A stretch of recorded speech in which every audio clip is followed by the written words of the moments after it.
வணக்கம். நான் திணை அரிசியில் பாயாசம் எப்படி செய்கிறதுன்னு சொல்கிறேங்க. திணை அரிசி சிறுதானியத்தில் ஒரு வகை தான் திணை தானியம். திணை பாயாசம் செய்ய தேவையான பொருட்கள் திணை அரிசி. இந்த திணை தானியத்தோட பயன்கள் நான் கீழே டிஸ்கிரிப்ஷனில் பாருங்கள், நான் சுருக்கமாக எழுதியிருக்கேன். திணை அரிசி 1 கப்பு, வெல்லம் 1.5 கப்பு, பாசிப்பருப்பு 2 ஸ்பூன் எடுத்துக்கோங்க ருசிக்காக. முந்திரி உடைச்சி எடுத்துக்கோங்க. உலர் திராட்சை, தேங்காய் ஒரு கால் கப் எடுத்துக்கோங்க. தண்ணி 2 லிட்டர், பால் 1 கப். அதிலே ஏலக்காய் தூள் போட்டுருக்கோம். ஏலக்காய் தூள் 1 ஸ்பூன் எடுத்துக்கோங்க.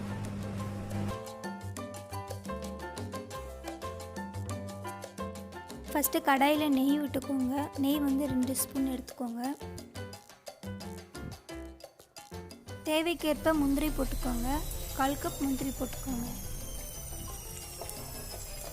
முந்திரி கருகிறதுக்குள்ளே திராட்சை போட்டுக்கோங்க.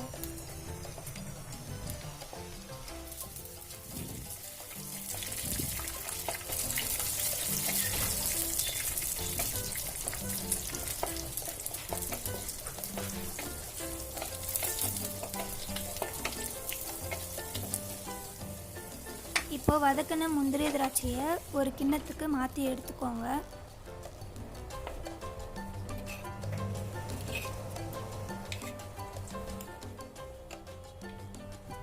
இப்போ சிறுபருப்பு லைட்டாக வறுத்து எடுத்துக்கோங்க.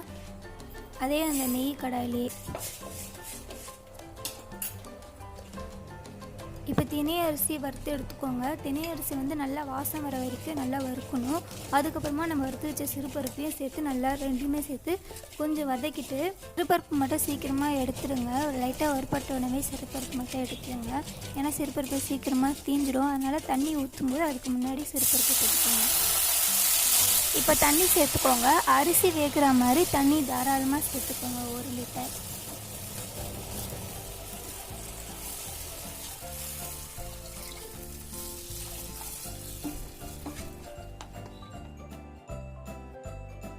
அரிசி வெந்துட்டு இருக்கும்போதே இன்னொரு பக்கம் வெல்லம் கரைச்சி வச்சுக்கோங்க.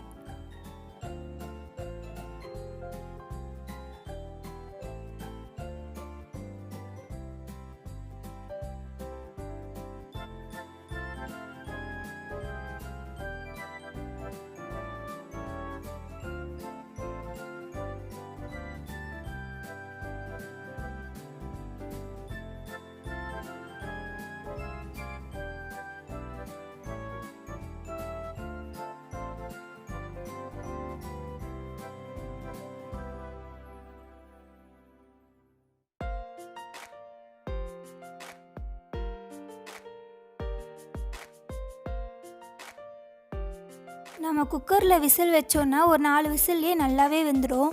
ஆனால் நம்ம கடாயில் மண்பானையில் இப்படிலாம் பண்ணும்போது அது வேகிறதுக்கு ரொம்ப டைம் எடுக்கும். அது ஒரு வேளை உங்களுக்கு வேகலைன்னா திரும்பவும் நீங்கள் தண்ணி ஊற்றுங்க. வேகாமல் கட்டி ஆகிடுச்சுன்னா நீங்கள் தண்ணி ஊற்றணும்.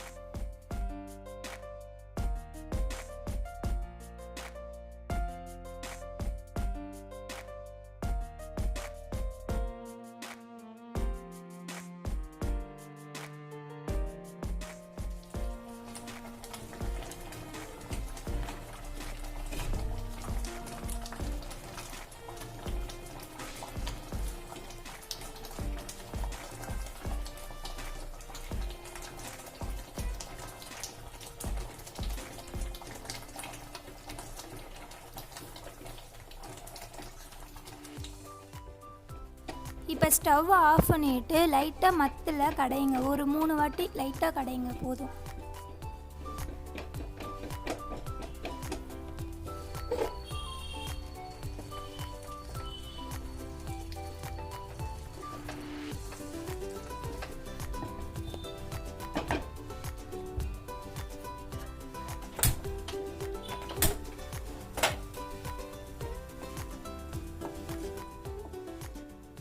இப்போது மத்தில் கடைஞ்ச பிறகு ஸ்டவ் ஆன் பண்ணிக்கோங்க.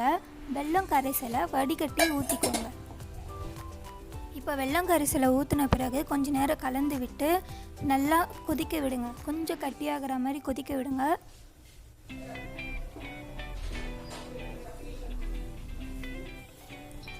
இப்போ தேங்காய் துருவலை போட்டுக்கோங்க.